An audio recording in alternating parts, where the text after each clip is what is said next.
Hey everyone, it's Will, GamerDad, with another video for you. So in today's video, we're going to go over the farming results that I've had over the last month or so, and I'll also share a few thoughts about what I've been thinking about over the last little while as well. Now, if you haven't already, make sure you like and subscribe to my channel. I really appreciate it. I also do have a Patreon account for those who want to support me this way.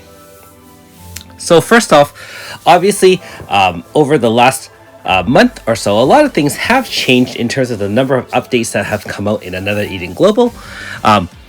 Here you can see that this is last month's footage, and I am still using Eva in my team to run Kirio's first dungeon. And of course, since then, and you'll also see later on in this video, I have switched now to Iscariot to grind out Kirio's light. Now, some people may be asking, hey Will, why are you grinding Kirio's light, and what are you working on as well? And I can say that Kirio to me is the preferred of the two newer units to grind. That is either him or Mayu. The reason why is it's not that Mayu's bad. That's not even it at all. It's just that I feel that Kirio has more potential. Remember that he can lock in another zone as a free unit, which will come into handy very quickly in upcoming fights. Obviously, in the future, you really do need to lock in that another zone to make it awaken and make it more powerful. Now, I'm just going to interrupt that here, and I was working on Garyu 255. I know that his true manifest has now come out in Japan, and so we really want to max him out as a shadow barrier battery for future content, and also I really do like the guy as well. After which I am working on Serene in future Guerrilla to grind out her light.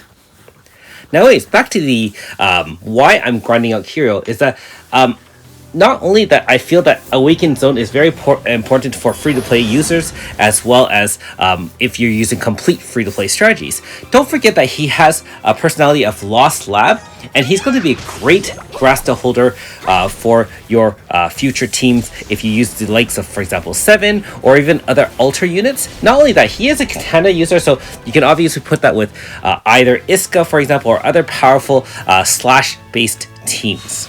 Now, like I said, it's not that Mayu in the Seer Stars stance is bad at all. She is more defensive in nature. I realize I have not done a 5-star review of her just because, you know, time has been obviously an issue, being that there's so many frequent updates, and I know I'm a little behind on content. But just to summarize, going for Kirio until at least 200 to allow him to carry 4 Grastas, and then I'll reevaluate my choices at that time. Don't forget that now with the newest dungeon released for Dragon Palace, aka Sea of Ice, you have another choice to grind out AS Sheila, but I feel that she's a little bit power crept at this point. When she first came out a number of months ago, she was very good, and I could argue still decently good as a free Pierce Zone unit. The problem is her DPS is relatively low given the amount of power creep with other water type DPS. Look at Eva or Flam, and unless you really need Water Pierce, and even so, a lot of us would have had AS Foreign, which does really well already. Now, her dual debuff is not bad, and she does now have a type shield with AS Sheila, being that you have unlocked her second 5-star move, but I really don't think she's worth using too many keys on, and I'm going to be using my red keys, like I said, on Kirio instead. Okay, so one small point for those who are relatively new to the game, it really is important to determine who you want to grind out light or shadow for, and then you can make your choices appropriately while grinding out other secondary things such as tomes for VC Grastas, chants, treatises, codexes, and opuses. Obviously, for us veterans of the game who are day 1 players, Aldo and Clark are both already maxed at 255, and I will still say that those are the 2 highly recommended ones, after which you really do have choices of what you want to do. There is a recent thread on the subreddit for Another Eden discussing some of the pros and cons, but for myself, I do have those 2 maxed, and I'm working on Kirio. Obviously, in terms of the Guerrilla, I have now maxed out Garyu, working on Serene, and the reason for Serene is very similar to the reason for Kirio. She is an IDA unit, lots of IDA personalities, lots of new IDA Grasta that you can share, and so having the 4 Grasta slots is going to work out really well. And if I really need extra grassel slots, I can always use my 4-slotted Altina, which is already at 200. Hence, I moved over to doing Serene, which is not quite at 200. She's in the 180 range as of this video. And I also do have a maxed out Straw Boy, which can carry Grasta for either Fist users or Eastern users, aka AS Tsubame. Now, in the second part of this video, in terms of the discussion, I actually want to share my thoughts about the most recent update. I know some of you have not finished it, and some of you haven't even started it.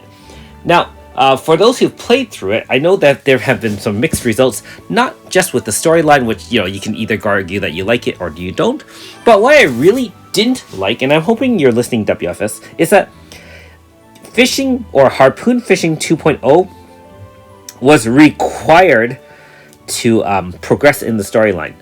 And one thing about that is, this is the first time that I can remember where storyline was actually gated by a grind. Now, the thing is, grinding is already pretty painful for many of us, not for everybody, for many of us who don't want to necessarily grind or have limited time to play in the game.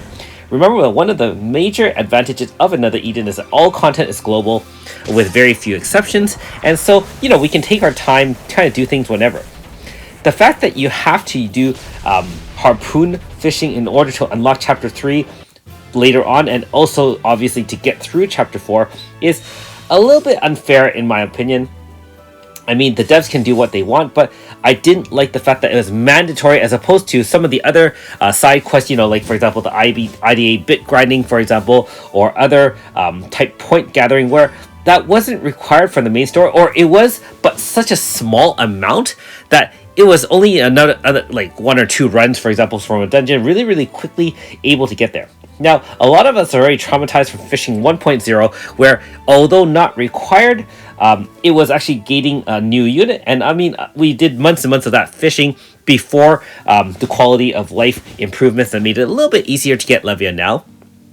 But man, it is not a good time to have a significant grind to block out storylines. So in the future, hopefully WFS does decide to kind of lighten up the burden, kind of like before, where you might have to run 1 or 2 different dungeons, or run it for a couple of days and get points, or run the overworld, as opposed to hardcore fishing where you really can't even get the newer fish until you have a high enough harpoon level, and not all of us were willing to put in the time to do so.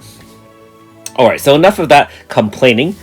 In the last part of this video, obviously, we're just talking about the grind and just how I feel in the game. Now, one thing I really wanted to touch upon, those of you who are still watching, of course, is that there are going to be a lot of new units being released. What I mean by new, I mean every unit is new per se. However, for those who have a pretty good roster, what I mean new is brand new. For example, non-AS, non-ES, it's just going to be new. For example, spoiler alert, in Japan, there's obviously a new unit probably coming out in a week and a half or so. I think the live stream is coming from Scott and the Another Eden Global channel that will talk about the new kind of area. There's going to be a unit called Orlea, which is a Thunder Zone setting unit. After which, there's a couple of older AS units that, older units have been AS, and finally another unit, Alma, as well. If you look at the trend, you know that new units are going to be coming, but however, this crunch in Chronos stones is going to be a little bit tough for everybody. For anyone with less than 5 digits in stones, as in 10,000 or more, keep in mind that on average, you're going to be using 4,000 or 5,000 stones.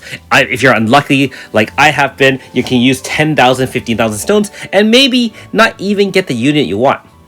The problem with this is that if you burn out at any one of these banners, you're going to be stuck without any ability to get the featured unit for potentially weeks or months to come.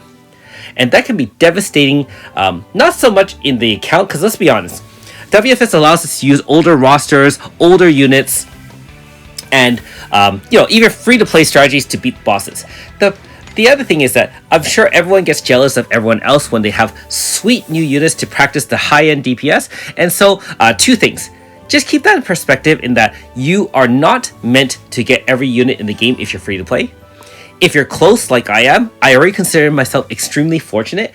And no matter how salty I get, I realize that it's going to be unlikely that the newer units are all going to come home for me. Now, I've been saving for, a while now, and you can see my stone count slowly increasing as each update comes along and we can do more and more things. Like this Dragon Palace update was great. There are new mobs, you can grind out new dungeons. Don't forget there's lots of new stones in the Sea of Ice dungeon that you can get all those celestial souls.